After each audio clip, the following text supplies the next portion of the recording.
Assalamualaikum warahmatullahi wabarakatuh. Hai teman-teman, pada kesempatan kali ini kelompok 2 akan menjelaskan tentang materi keperawatan kesehatan jiwa 1 dengan topik gangguan halusinasi. Pada kesempatan kali ini, saya akan menjelaskan pengertian halusinasi. Apa itu halusinasi? Halusinasi adalah gangguan persepsi 5 panca indera yang dialami oleh pasien, yaitu pada pendengaran, penglihatan, penciuman, pengecapan, dan perabaan. Pada keadaan tertentu, halusinasi dapat mengakibatkan ancaman pada diri sendiri dan orang lain. Halusinasi didefinisikan oleh para ahli. Yang pertama, menurut Pambayung tahun 2015, halusinasi adalah hilangnya kemampuan manusia dalam membedakan rangsangan internal atau pikiran dan rangsangan eksternal atau dunia luar. Yang kedua, menurut Stuart tahun 2007, halusinasi adalah kesan respon dan pengalaman sensori yang salah, serta juga dinyatakan sebagai persepsi klien terhadap lingkungan tanpa stimulus yang nyata. Artinya, klien menginterpretasikan sesuatu yang nyata tanpa rangsangan dari luar. Pada kesempatan kali ini saya akan menjelaskan tentang tindakan halusinasi. Nah, tindakan halusinasi ini dikategorikan menjadi 2 macam. Yang pertama ada tindakan halusinasi keperawatan kepada klien, dan yang kedua tindakan halusinasi kepada keluarga klien. Mungkin hanya itu, selebihnya saya serahkan pada materi selanjutnya. Pada kesempatan kali ini saya akan menjelaskan macam-macam halusinasi yang terdapat pada 5 panca indera. Yang pertama, halusinasi pendengaran atau audiotorik yang biasanya dialami sebanyak 70%. Ditandai dengan mendengar suara, terutama suara-suara orang, dan biasanya klien mendengar suara orang yang sedang membicarakan apa yang sedang dipikirkannya dan memerintahkan untuk melakukan sesuatu. Yang kedua, halusinasi penglihatan atau visual yang banyak terjadi sebanyak 20%. Ditandai dengan adanya stimulus penglihatan dalam bentuk pancaran cahaya, gambaran geometri, gambar kartun, atau panorama yang luas dan kompleks. Penglihatan bisa menyenangkan atau bisa jadi menakutkan. Yang ketiga, halusinasi penghidu atau penciuman atau olfaktori yang ditandai dengan adanya bau busuk, amis, dan bau yang menjijikkan seperti darah, urin, atau feses. Kadang-kadang terhirup bau harum. Biasanya berhubungan dengan stroke, tumor, kejang, dan demensia. Yang keempat, halusinasi peraba atau taktil yang ditandai dengan adanya rasa sakit atau tidak enak tanpa stimulus yang terlihat. Contohnya merasakan sensasi listrik datang dari tanah, benda mati, atau orang lain. Yang kelima, halusinasi pengecap atau gustatori yang ditandai dengan merasakan sesuatu yang busuk, amis, dan menjijikkan, merasa mengecap rasa seperti rasa darah, urin, atau feses. Saya akan melanjutkan tentang faktor-faktor halusinasi, di mana faktor halusinasi di sini ada 2, yaitu yang pertama faktor predisposisi dan yang kedua adalah faktor presipitasi. Nah, di faktor predisposisi di sini dibagi menjadi 2 lagi, yaitu faktor genetis dan juga faktor neurobiologis. Nah, di sini saya akan menjelaskan terlebih dahulu tentang faktor genesis. Secara genetis, skizofrenia itu diturunkan melalui kromosom-kromosom tertentu. Namun demikian, kromosom keberapa yang menjadi faktor penentu gangguan ini sampai sekarang masih dalam tahap penelitian. Kemudian, anak kembar identik itu memiliki kemungkinan mengalami skizofrenia itu sebesar 50%. Terus, jika salah satunya mengalami skizofrenia, sementara jika dizigot itu peluangnya sebesar 50%. Kemudian, seorang anak yang salah satu orang tuanya mengalami skizofrenia berpeluang 5% mengalami skizofrenia, sementara bila kedua orang tuanya skizofrenia, maka peluangnya menjadi 35%. Nah, terus faktor yang kedua yaitu faktor neurobiologis. Nah, klien skizofrenia mengalami penurunan volume dan fungsi otak yang abnormal.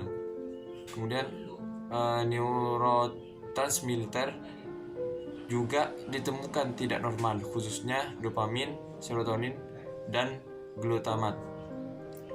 Nah, kemudian faktor yang kedua selain faktor predisposisi yaitu ada faktor presipitasi. Nah, di faktor presipitasi di sini ada beberapa hal. Yang pertama adalah berlebihannya proses informasi pada sistem saraf yang menerima dan memproses informasi di talamus dan frontal otak. Kemudian yang kedua, mekanisme penghantaran listrik di saraf terganggu. Kemudian yang ketiga, kondisi kesehatan yang meliputi nutrisi kurang tidur, ketidakseimbangan irama sirkadian, terus kelelahan, infeksi, kemudian obat-obat sistem syaraf pusat, terus kurangnya latihan, terus hambatan untuk menjangkau pelayanan kesehatan. Kemudian yang keempat yaitu lingkungan, di mana lingkungan ini meliputi lingkungan yang memusuhi, krisis masalah di rumah tangga, terus kehilangan kebebasan hidup, kemudian perubahan kebiasaan hidup, terus pola aktivitas sehari-hari, kemudian kesukaran dalam hubungan dengan orang lain. Kemudian yang kelima yaitu sikap atau perilaku, di mana sikap perilaku ini yang meliputi merasa tidak mampu, terus harga diri rendah, kemudian putus asa atau tidak percaya diri, kemudian merasa gagal, terus kehilangan kendali diri. Nah, mungkin hanya itu yang bisa dapat saya sampaikan. Kurang lebihnya mohon maaf. Saya serahkan lagi kepada pemateri. Assalamualaikum warahmatullahi wabarakatuh. Tadi sudah dijelaskan apa itu halusinasi. Nah, sekarang kita akan mempelajari halusinasi pada penglihatan dan pendengaran. Yang pertama kita bahas halusinasi pada penglihatan terlebih dahulu. Apa sih halusinasi pada penglihatan? Yaitu adalah karakternya itu yang ditandai dengan adanya sebuah stimulus penglihatan dalam bentuk pencahayaan, gambar geometrik, gambar kartun atau panorama yang luas dan bisa menyebabkan penglihatannya itu bisa menyenangkan, bahkan bisa saja menakutkan seperti itu. Dan di sini ada beberapa tanda dan gejala pada halusinasi penglihatan, yaitu yang pertama, biasanya si pasien melirikkan matanya ke kanan dan ke kiri seperti mencari siapa, apa saja yang sedang dibicarakan, padahal memang tidak ada sama sekali, seperti itu. Kemudian yang kedua, biasanya dia juga seperti menyimak seorang yang sedang berbicara dengan penuh perhatian, padahal ternyata bukan orang yang berbicara melainkan mebel. Kemudian yang ketiga adalah terlihat juga seperti melakukan percakapan dengan seseorang yang tidak tampak atau dengan kayu mati, seperti itu. Kemudian yang keempat adalah dia seperti menggerakkan mulutnya seperti sedang berbicara atau bahkan sedang menjawab sebuah suara yang ia dengar. Kemudian beralih ke halusinasi pada pendengaran.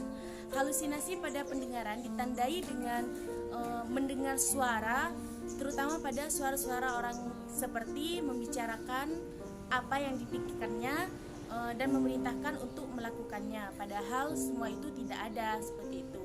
Kemudian ada pun tanda dan gejala pada halusinasi pendengaran, antara lain yang dampak perilakunya itu bisa diamati, seperti yang pertama, tiba-tiba dia tampak tangguh, merasa dia ditakuti oleh seseorang yang tidak tampak dan pada benda yang mati. Kemudian yang kedua adalah tiba-tiba dia lari ke sebuah ruangan kecil, seperti itu, karena ia ketakutan, karena mungkin ada seseorang yang berisik, mungkin seperti itu. Mungkin hanya itu yang dapat saya sampaikan. Selanjutnya saya akan pasrahkan ke materi. Terima kasih. Saya akan melanjutkan dari pemateri yang sebelumnya, di mana pemateri yang sebelumnya sudah menjelaskan tentang tanda dan gejala halusinasi. Tanda dan gejala halusinasi yang selanjutnya yaitu halusinasi penciuman. Nah, perilaku yang dapat terlihat pada klien gangguan halusinasi penciuman yang pertama yaitu hidung yang dikerutkan seperti mencium bau yang tidak enak, mencium bau tubuh atau udara saat sedang berjalan ke arah orang lain. Yang ketiga yaitu merespon terhadap bau dengan panik seperti mencium bau api atau mencium bau darah. Yang selanjutnya yaitu halusinasi pengecapan, di mana perilaku yang terlihat pada klien yang mengalami gangguan halusinasi pengecapan yang pertama pertama yaitu meludahkan makanan atau minuman, menolak untuk makan, menolak untuk minum, dan juga menolak untuk minum obat-obatan. Yang ketiga yaitu tiba-tiba meninggalkan meja makan. Yang selanjutnya yaitu halusinasi perabaan, di mana perilaku yang terlihat pada klien yang mengalami halusinasi perabaan.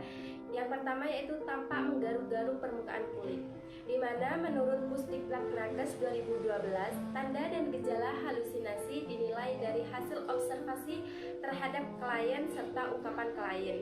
Nah, di mana data subjektifnya klien mengatakan mendengar suara-suara atau kegaduhan, mendengar suara yang mengajak bercakap-cakap, mendengar suara menyuruh melakukan sesuatu yang berbahaya, dan juga melihat bayangan, juga melihat sinar begitu.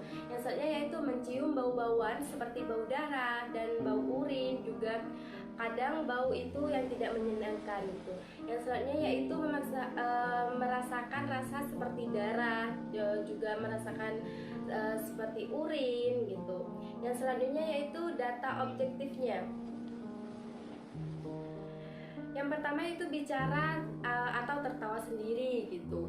Yang kedua, marah-marah tanpa sebab, mengarahkan telinga ke arah tertentu seperti mendengar sesuatu gitu. Yang selanjutnya itu menutup telinga, menunjuk ke arah tertentu, dan juga ketakutan kepada sesuatu yang tidak jelas. Juga mencium sesuatu seperti sedang membawi bau-bauan tertentu, dan juga menutup hidung, sering meludah, dan juga menggaruk-garuk permukaan kulit. Nah, seperti itu.